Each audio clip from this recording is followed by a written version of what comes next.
So as you can see, I'm clearly here in public making this video. And there's a reason why I'm in public making this video, and a very personal video, right?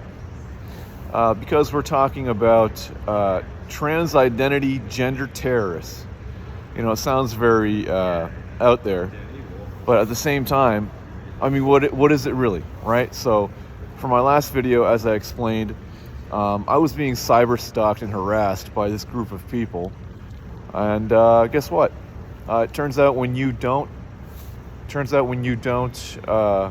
to date these people, they're going to be super rapey and weird, right? Now, if you attack someone, the societal expectation, right, is like, oh, how could you hurt our community? You're going to talk bad about our community. Well, what if your community targets an individual? You think that individual is going to respect your identity, right? So what is this really about? Well, I developed a heart condition, right? My heart was 2% less functional. And as of my last doctor's appointment, it doesn't seem like there's any heart problems. But unfortunately, when I'm sleeping on my right side, I do tend to have a minor heart attack. And as I was talking about, being assaulted in my apartment and they potentially used GHB, I was drowsy in the morning, so I don't really know what happened in the context of how it happened, or, all I know is someone broke into my apartment and my lock was obviously spun before I had the padlocks. Hopefully not after, right? But my main thing I'm trying to get through is that now that I'm thinking about it, it almost seemed like over several days, like I woke up several days later, like 2 or 3 days later. And I know that sounds crazy, but as far as what I know from GHB, it makes you drowsy. It's similar to alcohol, so I don't think it'll knock you out for 3 days, right? I don't think GHB can do that. So did they give me a certain drug to put me to sleep, and for how long?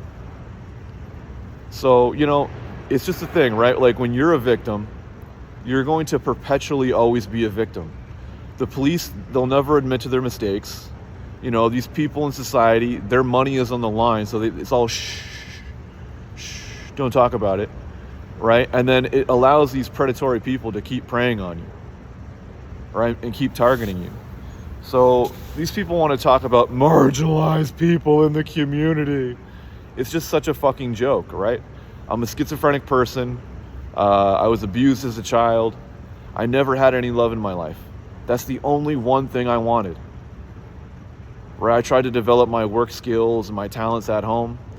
I had a very spotty work history, and I've pretty much always been alone, right? And the more you tell the truth, the more you're going to be a victim. But if the news gives you social credit, if your government allows you social credit to tell society that you're a good person, well, not only does your life, turn around, you're able to protect yourself because the greatest number of people actually have your interest at heart, right? But that's that duality, right? Do you tell the truth? Do I not? If I tell the truth, are people going to empathize with me, or are people just going to demonize me? I mean, it's incredibly revealing.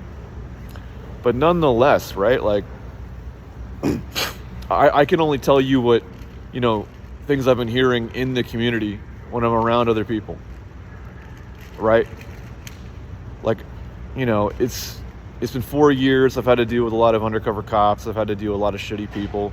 I've had to deal with cyber stalkers, right? But, when they're trying to tear you down, they're trying to tear down my identity, right? What are they saying about me, right? I know when I was a kid, I used to do a lot of drugs. I used to get very loopy. I did not know what was going around me. I lost total sense of reality. I was very cartoonish, and that was just smoking weed, right? Like, a lot of people don't understand, when a schizophrenic person smokes weed, they lose all sense of reality. They don't know what's going on around them, right? As a teenager, I was always blacking out drunk and drinking, right? So I stopped doing drugs, right? I stopped drinking as of this year. It's been 6 or 7 months. I stopped drinking, but I haven't been doing drugs for over a decade, for over a decade, because when I was 19, something very tragic happened to someone. And of course, something tragic happened as a result when I was 19, 13 years ago, right? So what are these people saying, right? I had talent. I had a lot of talent. Hip hop is a very hyper masculine, misogynistic culture sometimes. Some people get into hip hop music because they want to be gangsters or thugs or whatever. When you see a traumatized person on the street, you think they're trying to be thug? You think they're trying to, do you not think they're trying to have some semblance of their manhood? See, when you say, oh, vulnerable people in the community, right? Who's actually vulnerable? The schizophrenic person who doesn't have a job and who's severely mentally traumatized? Or you goofy ass trans people who are running around here with masks on trying to sex assault people? What is it really about? So if you make me a victim, I'm going to say fuck your community, right? They're trying to play this guessing game of who sex assaulted you? All right, who used GHB or who used whatever drug, right? Was I loopy, for 2 or 3 days?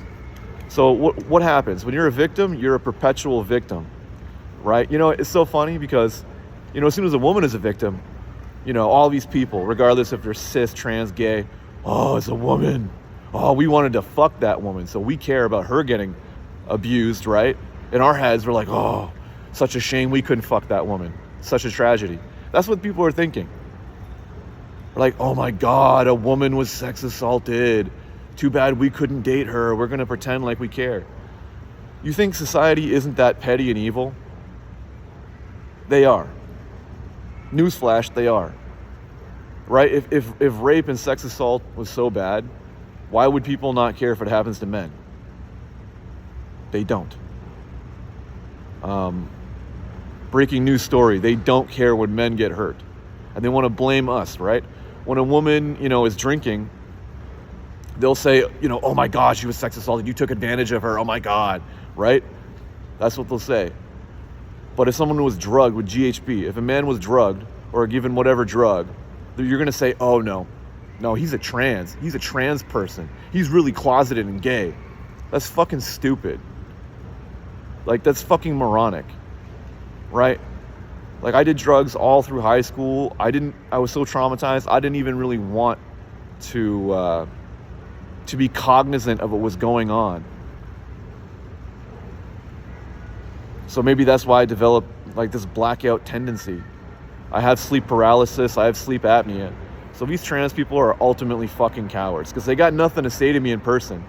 They want to, any of these people, not just the trans community, Zachary Montague, an undercover cop, Sean Daly Hutchison, a U of T professor, right?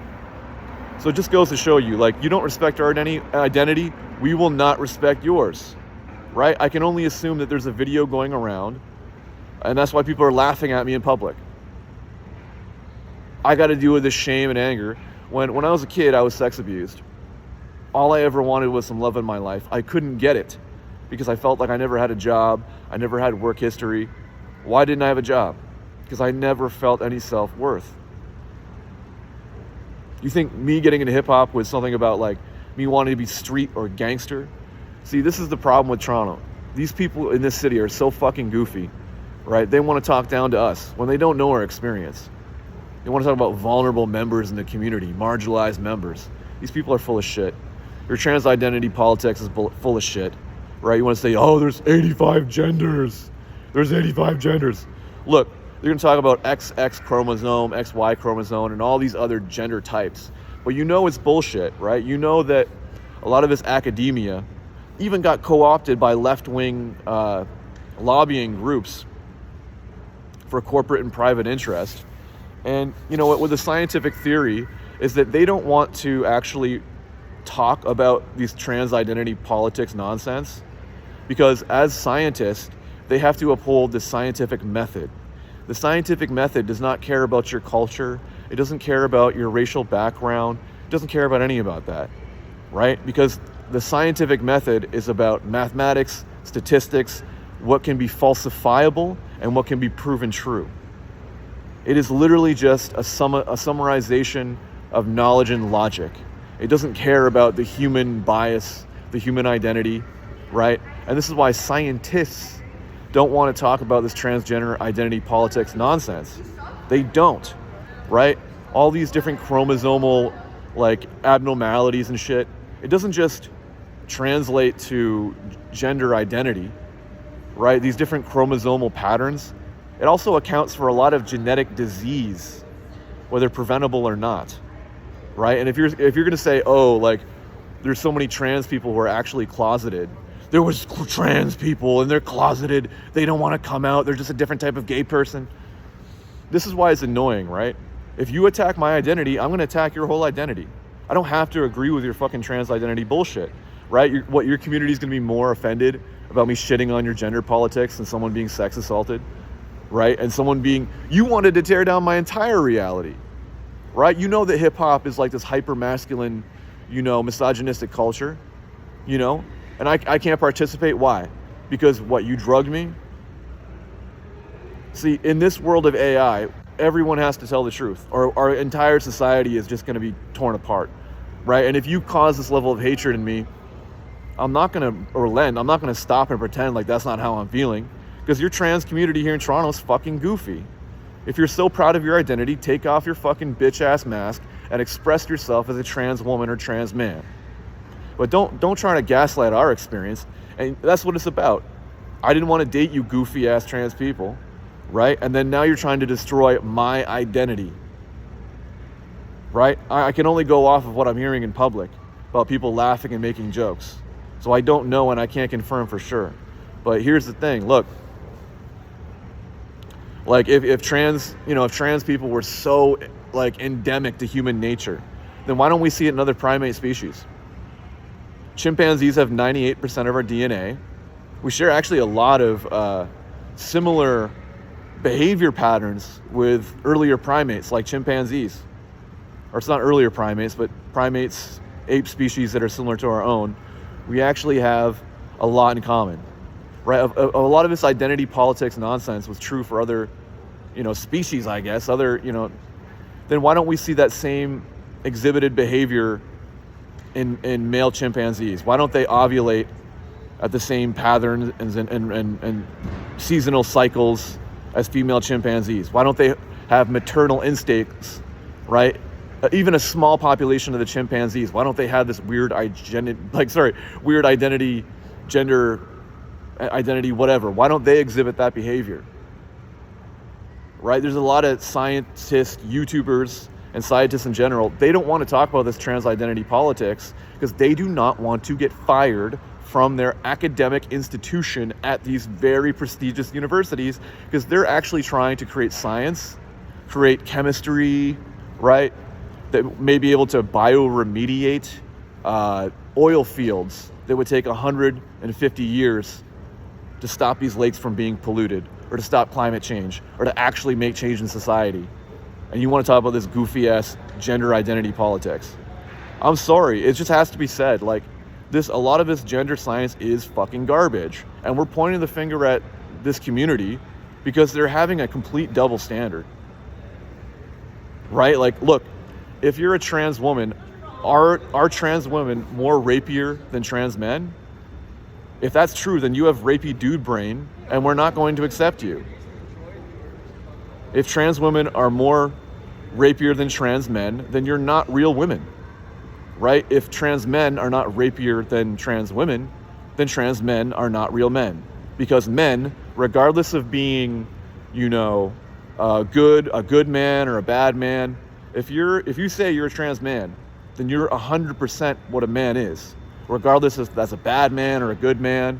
Right? If you're a trans woman and you tend to be rapier than trans men, then you're not a real woman, because most women are not as violent as real men. That's the contradiction, right? All these scientists are not saying anything because they're upholding the scientific method. They do not want to talk about cultural identity politics. So you want to attack my identity and want to say I'm fucking, you want to say anything about me to humiliate me when you don't even know my identity. So now I'm saying, yeah, fuck your community here in Toronto. That's what I'm saying. You think the individual is not going to say something? Oh no, it's white trans people. No, they're more oppressed than racial minorities. That's such a lie. Like, yeah, there's gay people, sure. There's people who identify as trans, sure. But if you're a white trans or white gay person, you are so fucking delusional, and we're actually just tired of you pretending like you're this marginalized, oppressed community when you're just propping up the same white supremacy. Well, you don't think white trans people can't be white supremacists? You're fucking lying to yourself, right? You're trying to tear down my identity. You know, it's like, look, like whether you use GHB or you use some sort of chemical to drug me and make me go loopy, they're going to edit the video. They're going to make me look bad. Yeah, we know what it is. Fuck you.